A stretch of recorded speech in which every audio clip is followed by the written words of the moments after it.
I don't see any remarkable difference between the Nnamdi Kanu of the old and the Nnamdi Kanu of 21st October. The only thing I discerned, I could see, was that he has lost a lot of weight. I think everybody noticed that.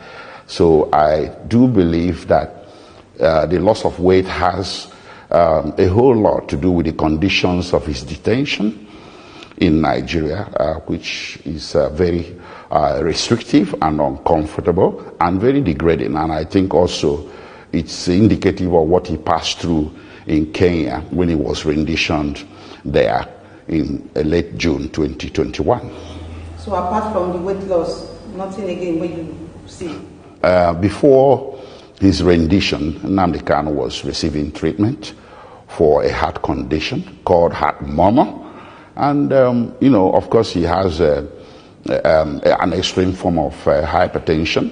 His medical report is a matter for public consumption through the facility of the processes we filed in that regard. He was receiving treatment in Texas, United States, back in February this year for that.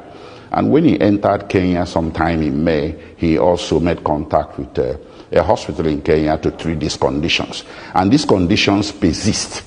And our thesis, our position is that the DSA's facility is, a poster exemplar of what detention facilities in Nigeria are like in terms of inadequacy of medical facilities. I don't believe that DSA's facility has the competence or the medical competence to take care of his medical condition, which we consider life-threatening. Okay, now we don't finish for the appearance. Many Nigerians want to know what happened inside the court during the trial. Even doctor people, journalists, we're supposed to bring out information, they don't allow some of them enter inside the court.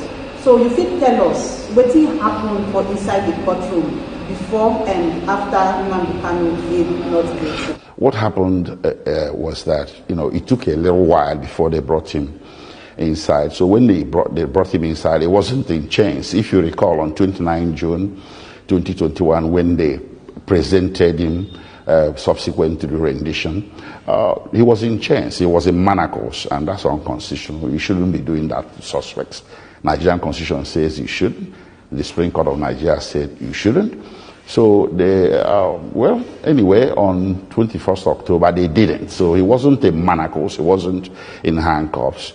So he walked freely inside the confines of the courtroom, and, he received salutations from his counsel and gathered other people who were in the court, and we had opportunity to have photo opportunities with him. We snapped pictures with him, and it was a more relaxed atmosphere from what it was the last time he wasn't presented in court. It wasn't raucous, it wasn't noisy, and only few people were, of course, allowed inside the courtroom, and I believe that had more to do with the COVID protocols.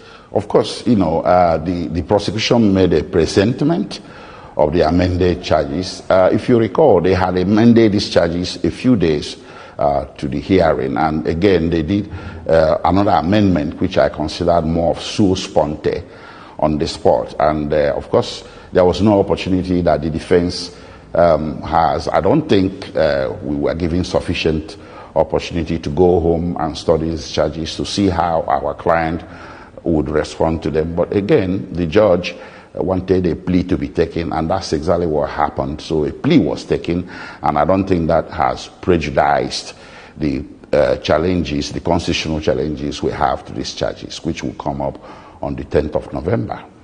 Okay, on Friday, the Attorney General of the Federation, the Minister of Defense, to Abubakar Malami, he hold press conference on Friday, and me too, I've been there. He read plenty things where Nnamdi Kanu and the IPOB do.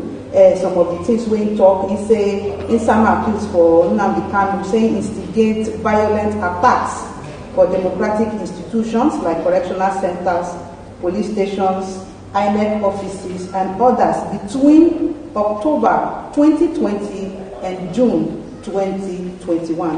As Malami talked this thing on Friday, you don't tell your client, Nnamdi Kanu, about this latest developments. You have asked me this question now about the press conference that was done by the Attorney General on Friday. It's quite surprising that a day after these hearings, I think it was a day after or 2 days after, the Attorney General saw the occasion to address a press conference, that is diametrically removed from what happened in court. Attorney General should be reminded that, despite his duality of role under Nigerian Constitution, he's also the Attorney General of everybody. His job is not regime protection. His job is to uphold the law and see that justice is done to every Nigerian citizen, and even foreigners who happen to find themselves in Nigeria. What he appears to be saying on Friday is akin to saying that the witch cried at night and the baby died in the morning. Therefore, the witch killed the baby. You see, he read off all these allegations without substance. He never presented any evidence. And we have this particular one concerning the NSAS protest. We had commissions of inquiry across the country, particularly in Lagos, and I think they had one in Imo State as well that I know personally about, and there was nothing from any of these commissions of inquiry that returned an indictment of Nnamdi Kanu or IPOB in the aftermaths of the NSAS protest. So that accusation was made in bad faith, and it's intended to poison the minds of the public and also to prejudice the mind of the court as well. It's a highly prejudicial interview, and we are studying the contents to see whether there is going to be any legal reactions that should come from our side. Okay, we never finished with the accusation where Malami knocked for Nnamdi Kanu death. He also told say on 21st October 2020, your clients do online calling radio program for when you use Radio Biafra to instigate IPOB members and NSAS. Wait, listen, I understand the question. You see, this matter is sub judice. I want to break it down. No, I can't allow us to go into an excursion of what is before a competent court of law in Nigeria. If the Attorney General doesn't want to keep the rules of sub judice, this is a matter before the court. If he has any evidence that our client was caught up in any wrongdoing or criminality, he should know better than anybody else that the proper forum for presentation of that evidence is a court of law, not calling press conferences. So if the Attorney General is preempting the Nigerian judiciary, if the Attorney General is disrespecting the Federal High Court, I will not play that game and stay here and disrespect the Federal High Court. I will wait for him to come before the court with any evidence that he claims to possess, so we can meet him in court toe to toe. If there was any radio program, a respected medium like BBC could have been aware of it more than my humble self. So if the Attorney General monitored any radio program, I think there was something about a radio program that was monitored in Enugu, not in Abuja. And you begin to wonder, what is Nnamdi Kanu doing facing a Federal High Court in Abuja? He should be facing a Federal High Court in Enugu. So there are just so many issues here bordering on prosecutorial misconducts of the extreme degree, and these things will be ventilated better within the confines of where we have the privilege of ventilating these things, which is the courtroom. I should not be seen to be subjecting or succumbing to these antics by the Attorney General of subjecting Nnamdi Kanu to a media trial. You said the press conference was on Friday. Today is Saturday. So I'm telling you, we are studying the contents of the press conference to see whether it is necessary for us as lawyers to join issues with him in the media or to wait for him in open court. Well, that brings me to the constitutional action that I brought on behalf of Nnamdi Kanu before the High Court of Abia State. That action, as you all know, is called Fundamental Rights Action. And same Attorney General has filed an application before the High Court of Abia State requesting for extension of time to respond. So why did he now turn around, instead of responding to the suit that I filed in Abia State or filing whatever he has before the High Court in Abuja? Now he turns around to come before the media to be spewing out all these accusations that lack substance and material evidence. So that is the question. The question, again, I'll repeat, is if the Attorney General has something that he believes to be cogent and material, he has a forum where he should present those things, and that forum is not before the Nigerian public, but before the courts of the land, which are now considering the various processes that are ongoing before them.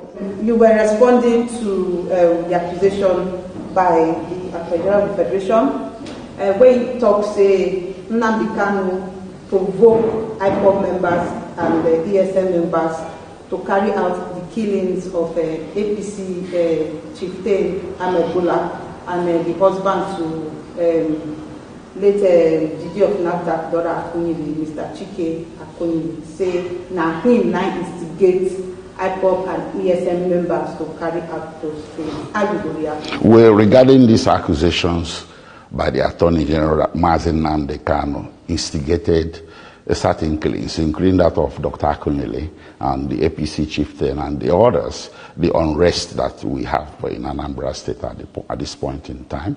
That's what I think he's referring to.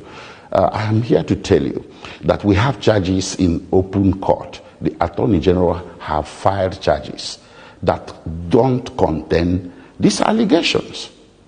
So I think the best place to address these allegations, or if he has any evidence, is the courtroom before the Federal High Court. Coming to the Nigerian public to begin to adduce new allegations that are different from what is before the court, I think is improper. Now maybe talk about what concerning this and the Anambra elections. The elections will happen November 6th.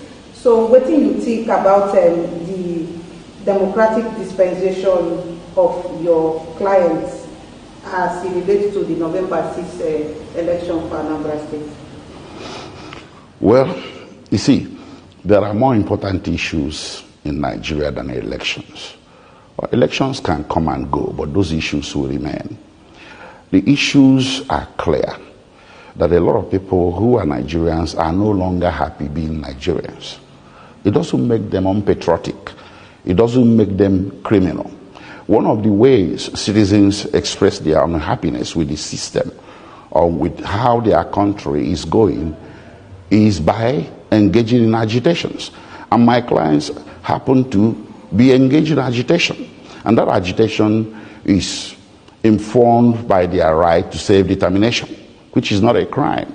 I don't think criminalizing the demand of a people, of millions of people. You see, this is beyond IPOB. The restiveness in this country is also rampant in the western part of the country. And parts of the north are also restive. I'm not talking about the terrorists in the north, but civil restiveness. So it indicates an overall unhappiness that is coming from vast majority of Nigerians with the way things are, with the way the system is structured. And that is something that does not deserve a bullet. It does not deserve